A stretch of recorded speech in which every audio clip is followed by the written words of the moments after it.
আসসালামু আলাইকুম প্রিয় শিক্ষার্থীরা, আশা করি সবাই অনেক ভালো আছো। আমি ইংলিশ সেকেন্ড পেপার নিয়ে তোমাদের ছোট্ট একটা ব্রিফ দিচ্ছি। আশা করি তোমাদের এই ব্রিফটা অনেক উপকারে আসবে। ইংলিশ তোমরা জানো যে গ্রামাটিক্যাল পার্টে হচ্ছে 60 নাম্বার রাখা হয়েছে, আর হচ্ছে রাইটিং পার্টে 40 নাম্বার রাখা আছে। প্রথমে আমি রাইটিং পার্ট নিয়ে বলে ফেলি। রাইটিং পার্টে তোমাদের সিবি আসে, তারপর হচ্ছে ফর্মাল লেটার আসে, এরপর হচ্ছে প্যারাগ্রাফ আসে, এরপর হচ্ছে কম্পোজিশন আসে। আর কম্পোজিশনে তোমরা জানো হচ্ছে 12 নম্বর। তো কম্পোজিশন কয় পেজ লিখবে এই বিষয়টা নিয়ে অনেকে প্রশ্ন করে থাকে। কম্পোজিশন তোমরা 12 নম্বরের জন্য অ্যাটলিস্ট 4 থেকে 5 পেজ তো লেখা লাগবে। 5 পেজ লিখবা কমের মধ্যে, কারণ ইংলিশ সেকেন্ড পেপার অনেক টাইম থাকে। যারা মোটামুটি ভালো করে এক্সাম দিতে পারে তাদেরও অনেক হাতে টাইম থাকে, ঠিক আছে। এরপর হচ্ছে তোমার প্যারাগ্রাফের যে বিষয়টা, প্যারাগ্রাফ অ্যাটলিস্ট 3 পেজ লিখবা। 3 পেজ লিখলে হচ্ছে নাম্বার কাটার সম্ভাবনাটা কম থাকে, বা নাম্বার কাটলেও তোমাকে টিচার যে লেখার কোয়ান্টিটির উপরে বেস করে একটু বেশি নাম্বার দিবে।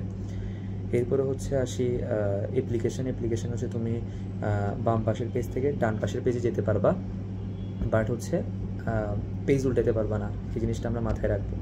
আর অ্যাপ্লিকেশনে হচ্ছে যে আমরা প্রথমে তারিখটা দিব সুন্দর করে। তারিখটা হচ্ছে কিভাবে দিব, ধরো হচ্ছে 14 মার্চ 2025 এই টাইপসের করে দিব, মানে কমা টমা মাঝখানে দিব না, নর্মালি লিখবে। এরপরে দ্য হেডমাস্টার, যদি হেডমাস্টারের কাছে লিখতে হয়, এখানে এইচটা অনেকে বড় হাতে দিতে ভুলে যায়, এইচটা বড় হাতের হবে।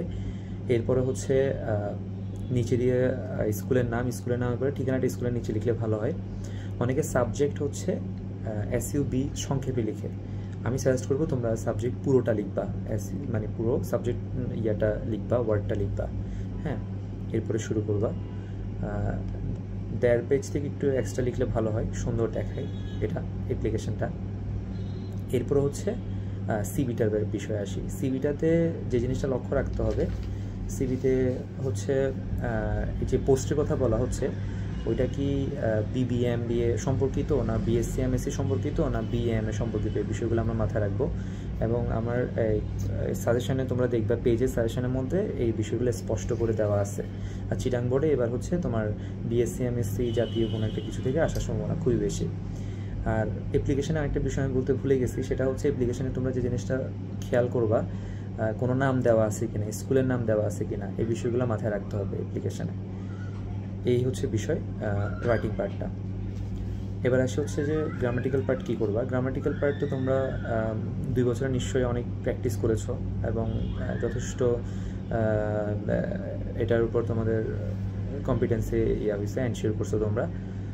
কিন্তু এই লাস্ট পর্যায়ে তোমরা কী করবা, লাস্ট পর্যায়ে তোমরা ওই বোর্ড কোয়েশ্চেনগুলো আবার একটু করে রিভাইজ দিবা, রুলসগুলোকে সামনে রেখে কিছু স্কুল করতে পারো।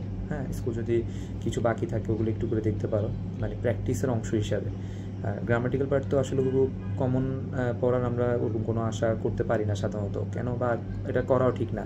এটা হচ্ছে প্র্যাকটিসের উপরে, পুরোটা প্র্যাকটিস করে তুমি জাস্ট রুলসগুলো কীভাবে ইউজ হয় সেই জিনিসটা হচ্ছে বোঝা আর কি, সেটা অ্যাপ্লাই করা।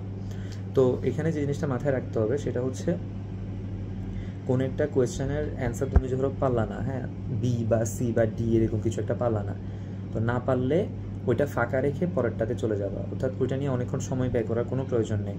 আর আমরা একটা কাজ করি যেটা আসলে ঠিক না, যেমন একটা আমি বলি, আমরা কিছু ভুল কাজ করে থাকি।